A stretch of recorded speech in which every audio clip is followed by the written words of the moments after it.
Imagine you are the most powerful person on the planet. You command armies. Nations bow to you. The entire known world is yours to rule. And yet, every single morning, before you do anything else, before you meet with generals, before you issue commands, before you are dressed in imperial robes, you sit down alone and you write. Not orders, not proclamations. You write reminders to yourself about how to be a better human being. That man was Marcus Aurelius, Roman Emperor, Stoic philosopher, and quite possibly the most self-disciplined ruler who ever lived. And what he wrote, it changed the world, and it can change yours. Welcome back to Wisdom of the Stoics, the channel dedicated to ancient philosophy that works in the modern world. If you're new here, hit that subscribe button right now, because what we cover on this channel isn't just theory, it's life-changing practice. Today we're going deep. We're breaking down 12 Stoic rules from Marcus Aurelius. Rules. He didn't just write about rules, he tried every single day to live by. Rules pulled directly from his private journal, a book never meant to be published, never meant to be seen, called Meditations. Think about that for a second. This man had every luxury available to him. He could have spent his evenings feasting, celebrating, indulging. Instead, he sat alone and held himself accountable to a higher standard. That's the kind of person we're talking about. Now, I want to ask you something before we begin, and I want you to actually think about this. When was the last time you truly reflected on how you're living your life? Not just rushing from task to task, but actually pausing and asking, am I becoming the person I want to be? If the answer makes you uncomfortable, good, that discomfort. Marcus Aurelius would call it the beginning of wisdom. Let's dive in. Rule number 1, control only what you can control. Rule number 1, and honestly, if you only take one thing from this entire video, let it be this. Marcus Aurelius wrote, you have power over your mind, not outside events. Realize this and you will find strength. Simple words, but absolutely devastating in their depth. Here's the truth most of us refuse to accept. We spend the majority of our mental energy, our worry, our anxiety, our frustration, on things we have absolutely no control over. What other people think of us, whether we get the promotion, whether the economy crashes, whether it rains on our wedding day. And here's the brutal irony, all that energy, completely wasted. Marcus Aurelius divided the world into 2 categories. Things within your control, your thoughts, your choices, your reactions, your effort, and things outside your control, everything else. The Stoics called this the dichotomy of control. And the moment you truly internalize it, something remarkable happens. You stop fighting reality. You stop wasting yourself on battles you can never win. And you redirect all that energy, all of it, toward the one arena where you actually have power, yourself. Here's a practical exercise Marcus actually used. Whenever something frustrated or worried him, he would ask, is this within my control? If yes, act immediately, decisively. If no, let it go. Not because you don't care, but because caring without the ability to act is just self-inflicted suffering. I want you to think about one thing in your life right now that you've been agonizing over, something you genuinely cannot control. Got it? Now imagine releasing it, not with defeat, but with the quiet confidence of someone who knows where their real power lies. That's Stoicism, and that's just rule 1. Rule number 2, begin each day with purpose. Every morning, Marcus Aurelius woke up and faced what he called the obstacle of the bed. He literally wrote about the struggle of getting up, and he was the Emperor of Rome. He wrote, at dawn, when you have trouble getting out of bed, tell yourself, I have to go to work as a human being. What do I have to complain about if I'm going to do what I was born for? That question hits differently, doesn't it? Here's the thing. Most of us treat mornings as something to survive. Hit snooze, scroll through our phones, react to everyone else's agenda before we've even had a chance to form our own. Marcus did the opposite. He designed his mornings. He used the early hours, before the chaos of the empire descended on him, to set his philosophical compass for the day. He would remind himself of his values, anticipate challenges, prepare his mind for what was coming. The Stoics called this premeditatio malorum, the premeditation of evils, the deliberate mental rehearsal of what could go wrong, so that when it did, you weren't blindsided.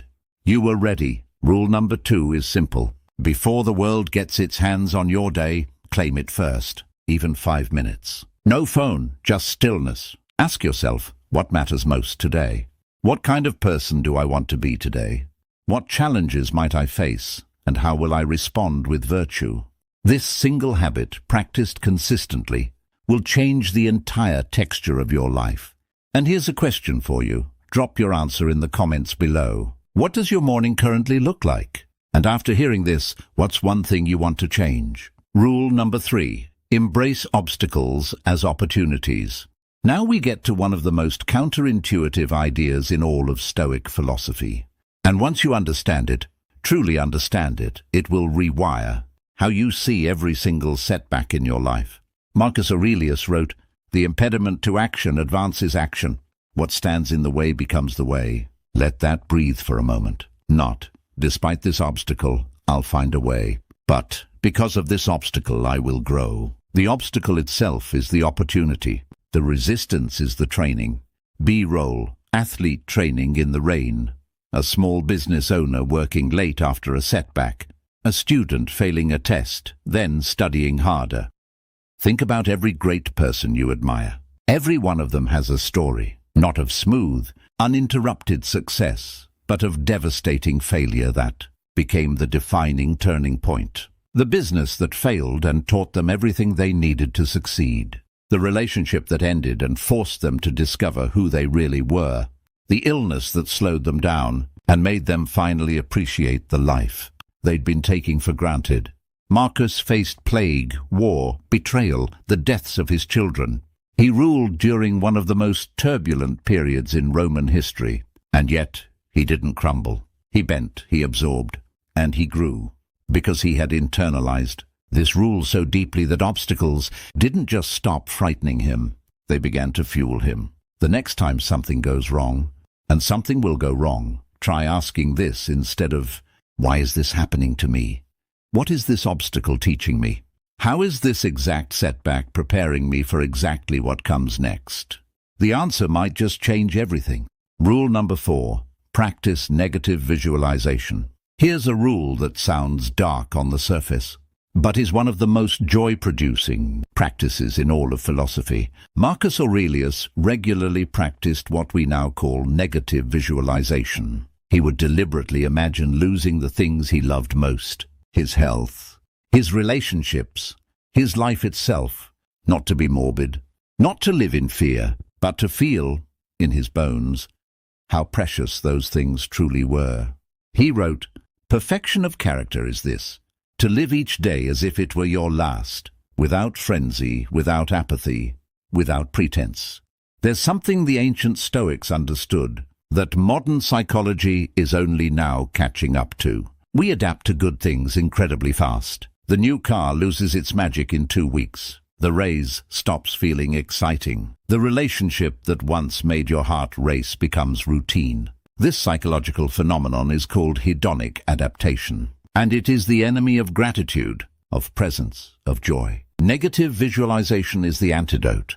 B-roll, parent watching their child play, genuine, unhurried joy, friends laughing together, an older person sitting in a garden, peaceful. Try this tonight. Think of someone you love deeply.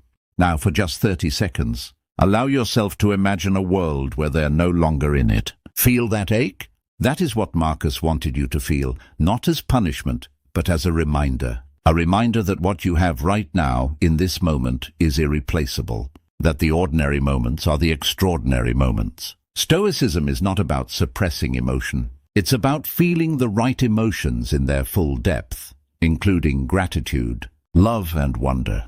Practice this. It will make you one of the most present, grateful, and joyful people in any room. Rule number 5. Act justly toward others.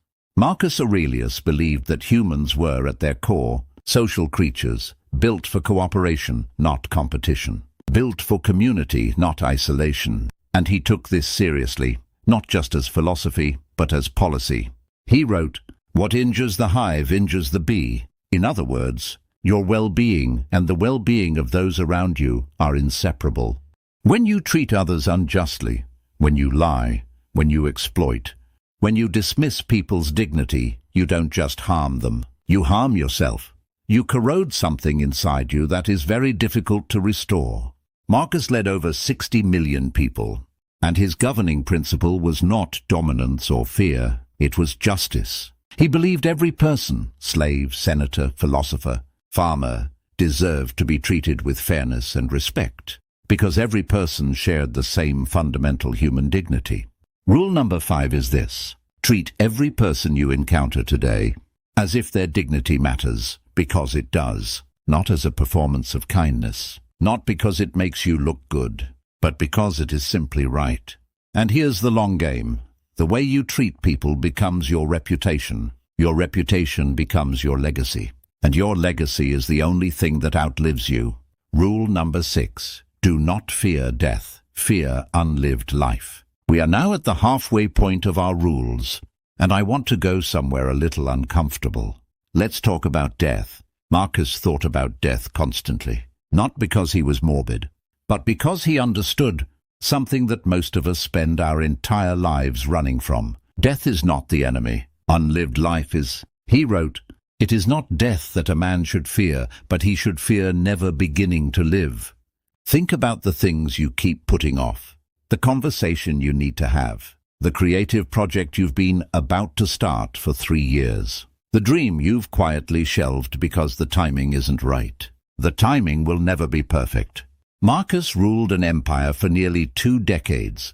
He fought wars, managed crises, raised a family, dealt with catastrophic plague, and he still found time to philosophize, to write, to reflect, to live intentionally. What's your excuse? The Stoics practiced something called memento mori, Latin for remember that you will die, not as a threat, as a liberation. Because once you truly accept that your time here is finite, not as an abstract idea, but as a visceral, emotional reality, everything changes. The petty things fall away. The important things snap into sharp relief. Your relationships, your integrity, your growth, your presence. If you knew you had 1 year left, what would you stop doing? What would you start? Don't wait to find out the hard way. Rule number 7, never stop seeking self-improvement. Here is something that often surprises people when they learn about Marcus Aurelius. He never once wrote in Meditations as if he had figured anything out. Not a single moment of "I've arrived." Not one self-congratulatory reflection. Every entry reads like a man still in progress, still struggling, still learning, still falling short and resolving to try again tomorrow. He wrote, "Never esteem anything as of advantage to you that will make you break your word or lose your self-respect. And waste no more time arguing about what a good man should be. Be one." This is rule number 7. The pursuit of virtue is never finished. The work is never done. In our culture, we are obsessed with arrival. We want to reach the goal, hit the milestone, unlock the achievement, and then be done. Marcus would find this deeply confused. He saw life not as a race toward a finish line, but as a practice, like meditation, like music, like a martial art. You don't become a great pianist and then stop playing. You play every day, because the playing is the point. Self-improvement is not a destination. It's a discipline. And the most encouraging part? You don't have to be perfect. Marcus wasn't perfect. He had flaws, blind spots, failures, many of which he acknowledged in his own journal. You just have to be better than you were yesterday. 1% better. One small decision more aligned with your values. 1 moment more patient. 1 instance more honest. That's enough. Do it every day. And watch who you become. Rule number 8. Live according to nature. Marcus Aurelius and all Stoic philosophers believed there was a natural order to the universe, a logos, a rational principle running through everything. And they believed that humans, as rational beings, were most fully alive when they aligned with that order. He wrote, "Confine yourself to the present and dwell on the beauty of life. Watch the stars and see yourself running with them." Rule number 8 is about alignment, about not fighting your own nature as a human being. You are built for reason. for community, for purpose. When you spend your days doing work that feels meaningless, when you isolate yourself from genuine human connection, when you drown your mind in distraction rather than engaging it, you are fighting your own nature, and fighting your nature is exhausting. Living in alignment, that's where ease lives. Not laziness, but the deep, grounded ease of a life that makes sense. Ask yourself, in which areas of my life am I fighting my nature? Where am I pretending to be something I'm not? Where am I abandoning what I know is right in favor of what is merely easy or popular? That's where the work is, and that's where the freedom is too. Rule number 9, guard your inner citadel. One of Marcus Aurelius's most powerful metaphors was what he called the inner citadel. He imagined the mind as a fortress, something that, if properly built and defended, no external force could breach. He wrote, "You have power over your mind, not outside events. Realize this and you will find strength." And more pointedly, the first rule is to keep an untroubled spirit. The second is to look things in the face and know them for what they are. Here's what this means in practice. People will insult you. Systems will fail you. Life will be unfair. Plans will collapse. Other people will make choices that affect you. Choices you hate. Choices you can't stop. None of that has to touch your core. Marcus was personally betrayed by people he trusted. He watched loved ones die. He fought wars he didn't want to fight. He was blamed for catastrophes he didn't cause. And he kept building his inner citadel, brick by brick, day by day, through the practice of philosophy. Rule number 9 is this: your inner world is your responsibility and your sanctuary. The news can rage, social media can scream. The world can spin into apparent chaos. If your inner citadel is built, nothing can take your peace without your permission. That peace is built through consistent practice, reflection, self-examination, reading stillness. Marcus didn't stumble upon tranquility. He constructed it every single day. Rule number 10, practice voluntary discomfort. This is the rule that modern people resist the most, and perhaps need the most. Marcus Aurelius, like all Stoics, regularly practiced voluntary discomfort. Simple living, fasting, cold exposure, sleeping on hard surfaces, wearing simple clothing despite his enormous wealth. Why? He wrote, "Set aside a certain number of days, during which you shall be content with the scantiest and cheapest fare, with coarse and rough dress, saying to yourself the while, 'Is this the condition that I feared?'" The purpose was not self-punishment. The purpose was inoculation. When you voluntarily face discomfort, you discover something liberating. It's never as bad as you feared. And more importantly, you realize that your well-being is not actually dependent on comfort, luxury, or convenience. That realization makes you free in a way that money cannot buy. In our era of infinite convenience, we've been sold the idea that the goal of life is to eliminate all friction. Every inconvenience is a problem to be solved. Every discomfort is a complaint to be filed. And the result? A generation that struggles enormously when real hardship arrives, because they have never deliberately practiced enduring it. Voluntary discomfort is training. It is building the capacity to face difficulty with dignity. Start small. Take a cold shower tomorrow morning. Skip one meal. Walk instead of drive. Say no to the thing you want but don't need. Not forever. Just long enough to hear yourself say, "I can handle more than I thought." Rule number 11, serve something greater than yourself. Marcus Aurelius did not rule Rome for his own glory. He could have. Many emperors did. Some ruled with brutality, vanity, and self-indulgence. Marcus chose a different path. He saw his position not as a prize to be enjoyed, but as a responsibility to be discharged. He wrote, "A little while and you will have forgotten everything. A little while and everything will have forgotten you. I see nothing of permanent importance. We are all working together for the same end. Some of us knowingly and purposefully, others without knowing what they do." Rule number 11 is about purpose that extends beyond the self. Marcus believed deeply in what the Stoics called sympathia, the interconnectedness of all things. The idea that your life is not an isolated event, but a thread in a vast, living tapestry. There is a quiet desperation in a life lived entirely for oneself. More money, more status, more validation, and yet the emptiness doesn't go away, because we are not built for that. We are built for contribution, for meaning, for the sense that our lives, however brief, mattered to someone, changed something, added something to the world that wouldn't have existed without us. Ask yourself this: 20 years from now, will what I'm doing today have mattered to someone other than me?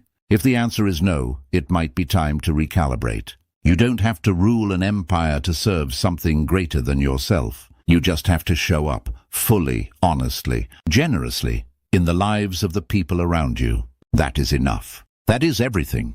Rule number 12, love your fate, amor fati.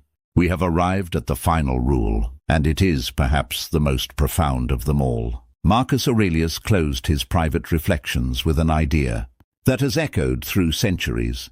Accept the things to which fate binds you, and love the people with whom fate brings you together, and do so with all your heart. The Stoics had a name for this principle, amor fati, love of fate, not acceptance of fate, not resignation to fate, love. The radical, wholehearted embrace of everything that has happened to you, the good, the painful, the confusing, the devastating, as necessary as yours, as the precise material from which your life is being built. Every scar has made you stronger than you know. Every loss has opened a door you couldn't have seen when you were standing in front of it.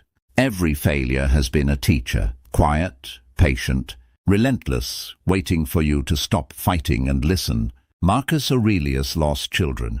He watched his empire suffer plagues. He fought wars for decades. He was betrayed by people he trusted. His health declined. He knew, with the certainty that only a philosopher can hold, that he would die, and that the Rome he loved would one day fall. And yet in every page of Meditations there is not bitterness, not despair, not rage against the universe. There is work. There is love. There is presence. He wrote, "Waste no more time arguing what a good man should be. Be one." That's the final rule, the ultimate rule. Stop arguing about what a good life should look like. Build one. So let's bring it all together. 12 rules. 2,000 years old.